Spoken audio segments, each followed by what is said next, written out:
stay where you are.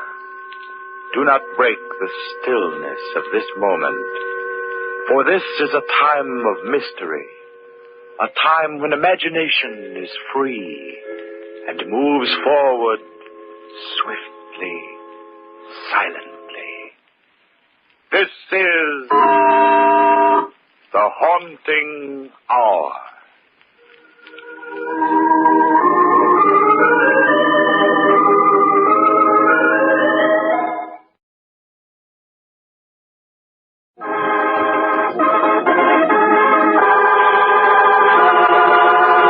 No escape.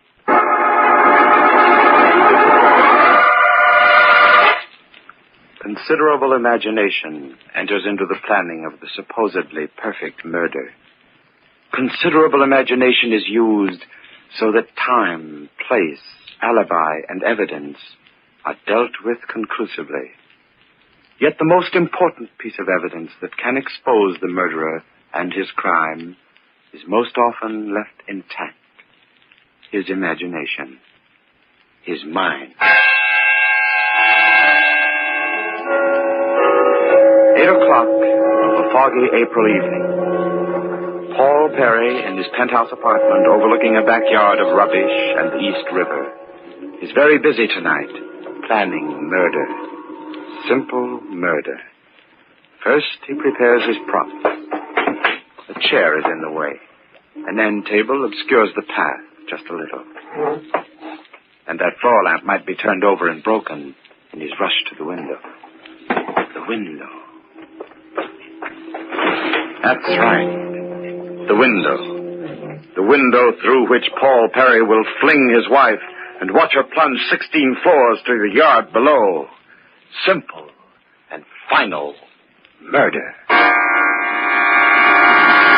The stage has been set. But first, there is a witness to dispose of. Excuse me, Mr. Perry, but what should I do about Mrs. Perry's dinner? It's getting cold. Never mind, Hannah. Mrs. Perry is probably eating out. Oh, yes, sir. Will there be anything else, Mr. Perry? No. No, I don't think so. As soon as you finish your work, Hannah, you can take the evening off.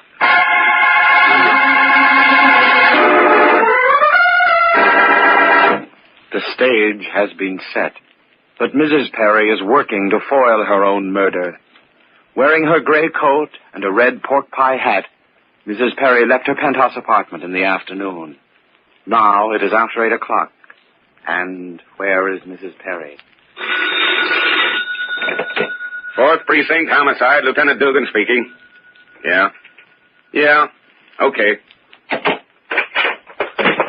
My name is Joan Perry, Mrs. Joan Perry, and I want you to protect me from my husband. Hold everything, lady. You're in the wrong division. This is Homicide. I know. My husband is planning to murder me. How do you know? I know. Has he threatened you? No. Have you any evidence of his planning to murder you? No. Well, I give up. Why does he want to murder you? Because I won't give him a divorce. Oh, you've got to protect me. He's going to kill me. I know, I tell you, I know. Has he hit you or beaten you at any time? Oh, no. Are there any grounds on which we can issue a warrant for his arrest? I don't want him arrested. Then he'll suspect that I know. Then what do you want from me? I want you to protect me. Well, lady, you're in the wrong place. What you need is a private bodyguard. Excuse me. 4th Precinct, Homicide, Lieutenant Dugan speaking. Yeah. Hold it. Mrs. Perry! I'll call you back in a minute. Mrs. Perry! Give me the front desk. Hey, Joe, a lady wearing a gray coat and a red hat is leaving the building. Stop her. Oh. No, never mind.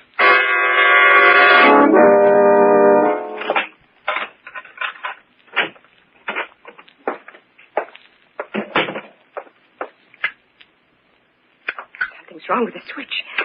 The lights don't go on. Paul! Hannah! Is anybody... Ah!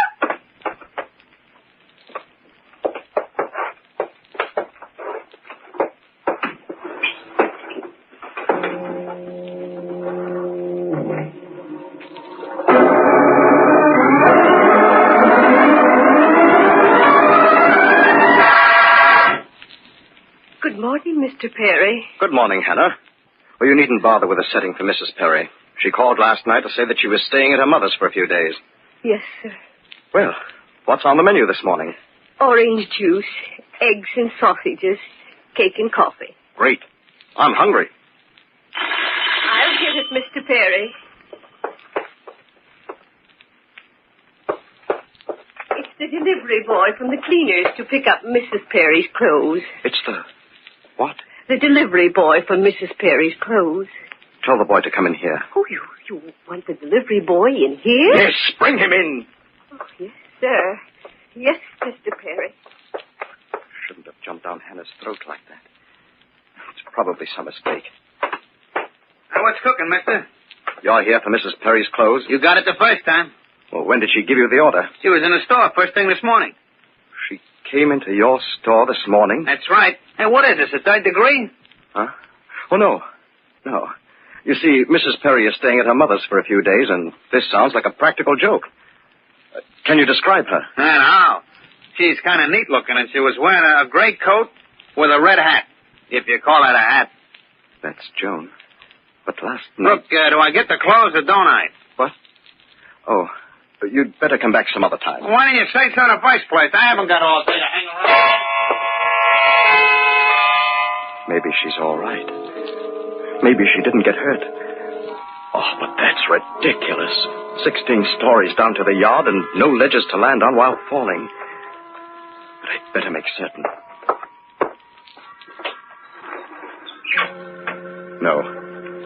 No, it's a clean drop down to the yard. Can't see her from here with this fog. Maybe she's not there. But she's got to be. She's got to. Better get down to see for myself.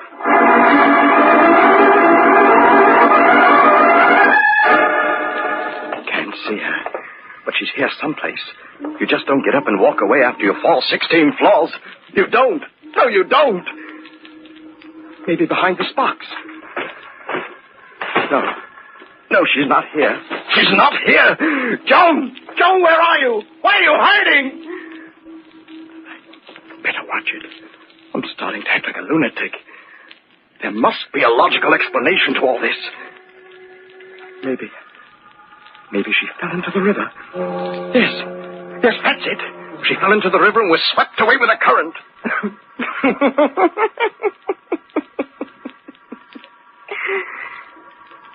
But then, who was in the tailor shop this morning?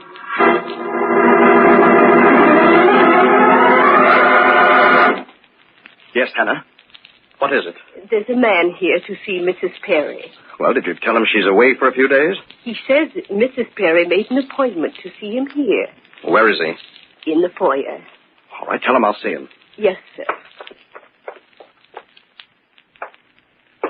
How do you do, Mr. Perry? Harvey's my name. Hope I'm not disturbing you. But your wife made an appointment this morning to see me today at 2:30, and here it is, 2:30, right on the button. Always prompt. That's me. It inspires confidence.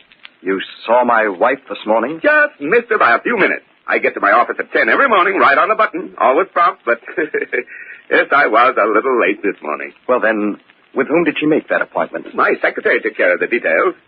She opens the office every morning. A very efficient young lady, Miss Shepherd is. Yes, sir, very efficient. Mr. Harvey, I think your secretary made a mistake. What? Why, what do you mean? Well, you see, my wife couldn't have been in your office this morning because she's with her mother in the country since last night. It must be two other people. My gosh, this is something, isn't it? I wonder how Miss Shepherd made such a mistake. She's very efficient. Do you mind if I use your phone? I'd like to call my office. Help yourself. Thank you. I'm sorry to be such a nuisance.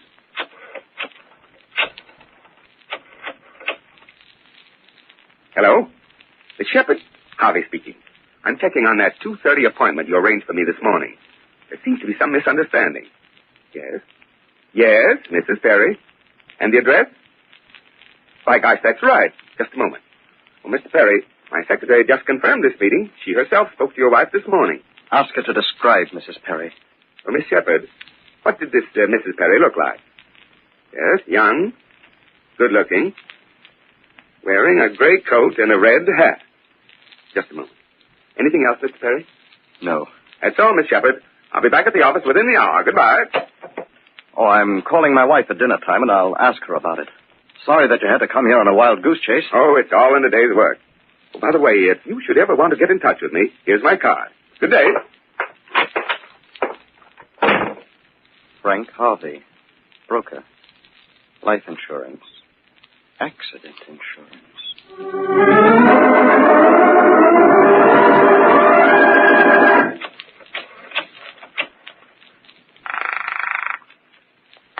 Hello? Hello, Mimi, darling. I was wondering when you'd call. What time are you coming over? About 7. Mimi, Yes? do you know a man by the name of Frank Harvey? No. Should I? I don't know. Is anything wrong? Wrong? I know there's nothing wrong, but it's a little late for April Fool's Day. Are you sure you're all right? You sound as if this fog is getting you. The fog? Yeah. Yeah, that's it. See you at 7. I'll be waiting. She said the fog is getting me. The fog. Maybe it is. Hello? I'd like to speak with Mr. Paul Perry. Speaking. My name is Baxter.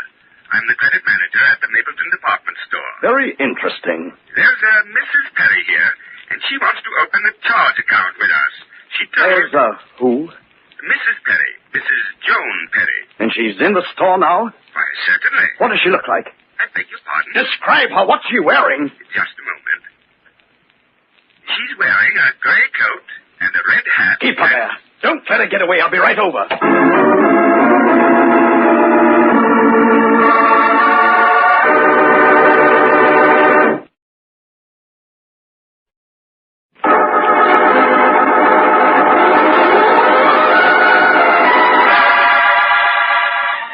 Paul Perry had planned the perfect crime. He decided to do away with his wife, Joan, in order to marry Mimi Foster. He hit his wife over the head and threw her out of the window to the backyard, 16 stories below. But, strangely, the next day, there were indications she might not have been killed despite her fall. First, her body was not to be found when Paul went to the yard to look for it. Then, several people told him they had spoken with his wife that very day. And finally, when Mr. Baxter, the credit manager of the Mapleton department store, called him to say Mrs. Perry was in his office to open a charge account, Paul frantically told him to keep her there. Which way to the credit manager's office? Second aisle on your left. Yes? Well, where is she? Where is who? My wife, Joan Perry. You called and said she was here. Well, where is she? I'm sure I don't know. Well, someone called me a few minutes ago, said his name was Baxter. Is your name Baxter? Well, yes.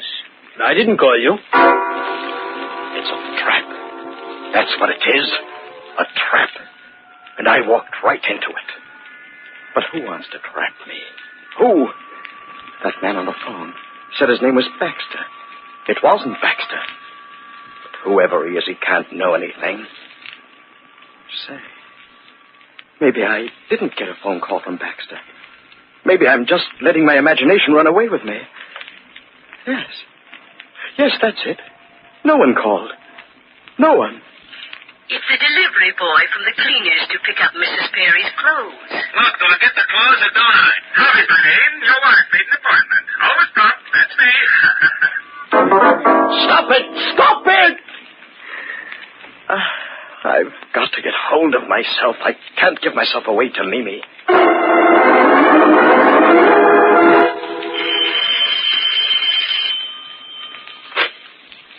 Hello, darling. Sorry I'm late, Mimi. I suppose you had the usual trouble trying to get away from your wife. She's not home. Mimi, let's go away. Far away, someplace where no one will know us, where no one will bother us. It wouldn't be right. Okay, then forget it. Forget it for now, anyway. Come on, let's get going. All right, darling. I'll be ready in a minute. Hope the fog lets up soon. Might as well be in London. How do you like it? How do you like my new hat? Where did you get it? I just bought it today. Take it off. Take it off? Why? I like it. I said take it off. It's Joan's hat. Oh, Paul, why must everything remind you of Joan? Take it off! All right. I'll take it off. I'm sorry. It's just that I hate her so. I know. Darling, let's not stay here all night gabbing about her. We're going out to have fun. Yes. Yes, we're going out to have fun. All right, then. Let's go. Where to? Haven't you heard? The circus is in town.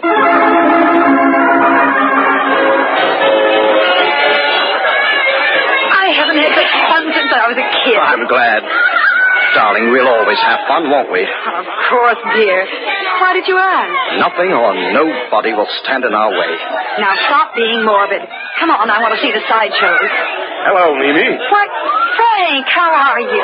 Oh, I almost forgot. Frank, this is Paul Perry. Oh, it's all right, Mimi. I've already met Mr. Harvey. Harvey? Paul, this is Frank Dugan. I don't know by what name you know him, but he was at my house this afternoon as Mr. Harvey.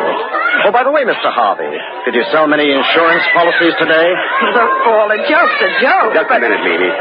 I'm afraid, my friend, that you're confusing me with someone else. I've never seen you before in my life, and my name isn't Harvey. Well, if that's the way you want it.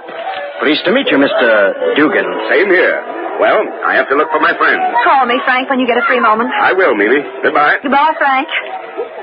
Now, Paul, what was all this nonsense about some insurance? I tell you, Mimi, that man came to see Joan this afternoon about some insurance. Either you're drunk or you're imagining things, and I haven't seen you take a drink in the last 2 hours. That Dugan or Harvey even gave me his business card. So what? So what? That card said Frank Harvey, broker, life insurance, accident insurance. Harvey may have given you such a card, but I'm certain that Frank Dugan didn't. What makes you so certain that Dugan and Harvey aren't one and the same person? Because Frank Dugan happens to be a police lieutenant with the homicide squad.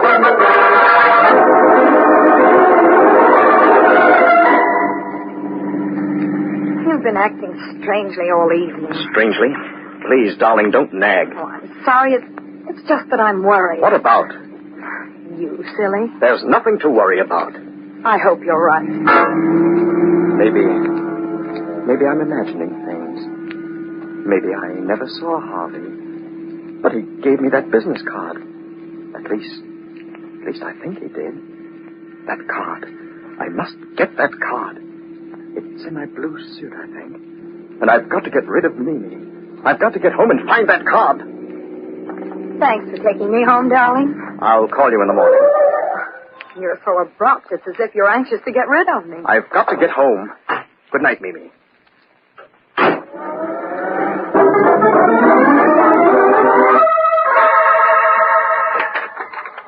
That card. Frank Harvey, broker, life insurance, accident insurance, 75 Johnson Place. So I wasn't dreaming.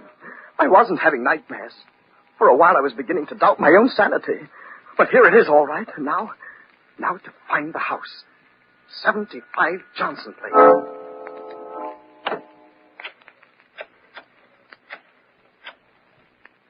Hello. Has Lieutenant Dugan come in yet? In 15 minutes? Well, please tell him that Mimi Foster called. I think that something's happened to Mr. Paul Perry. Will you tell him to meet me at Mr. Perry's apartment on East 73rd Street the moment he comes in? Thank you. Goodbye.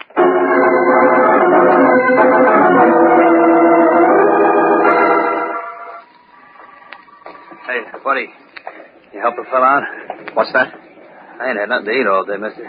You spare a dime? I'm hungry, mister. I've been hungry all day. I'll make it worth your while if you'll tell me where Johnson Place is. Oh, this is Johnson Place.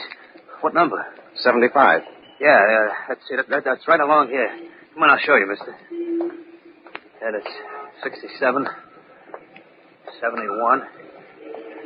And there's an empty lot.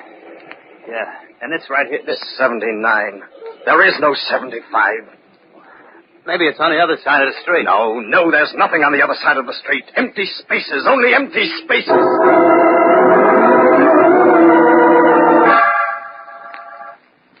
Hello, Paul. What are you doing here? In front of my door. I was worried, and when I called and there was no answer, I came right over. I didn't phone from the lobby. I came right up in the elevator. I was just ringing your doorbell. Where were you? I just stepped out for a pack of cigarettes. Come in. Sit down. Paul, Yes. what's eating you? Not a thing. I feel great. But Before, at the circus, I you... took a walk, and the fog cleared my head. Sit down. I'll get you a drink. You look as if you could use one. Just like last night. The same scene, same fog. The path to the window in the living room. Hannah out for the evening. But tonight I have a new leading lady.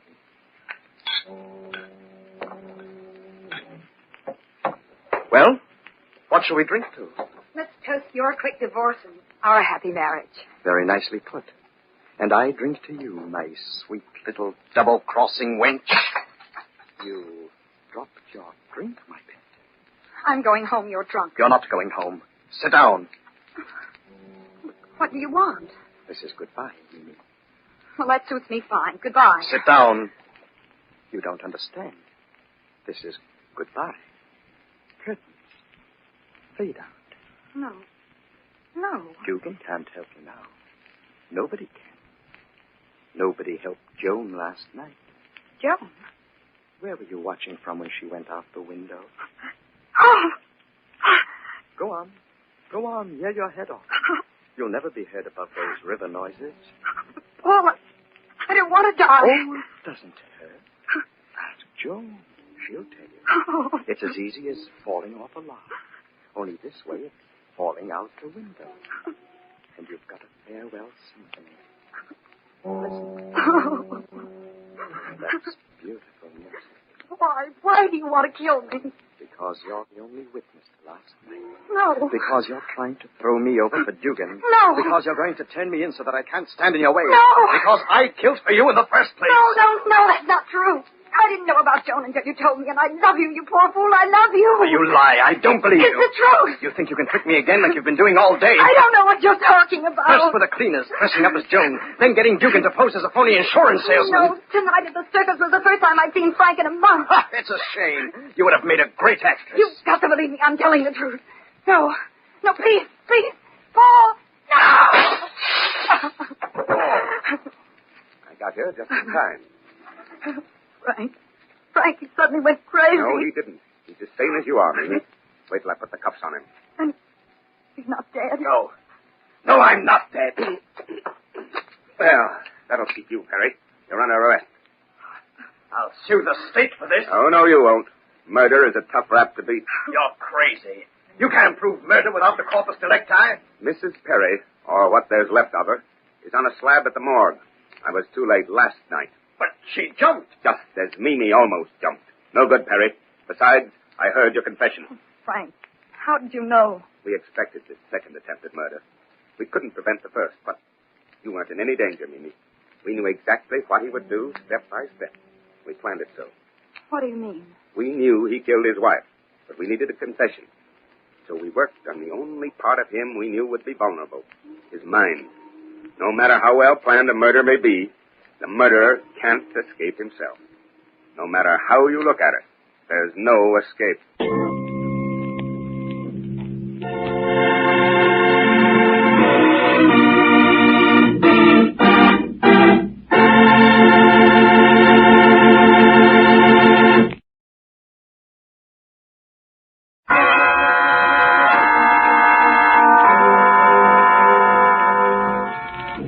From shadows and stillness, mystery weaves a spell of strangest fascination, charging the mind with doubts and fears. For mystery is a strange companion, a living memory in the haunting hour.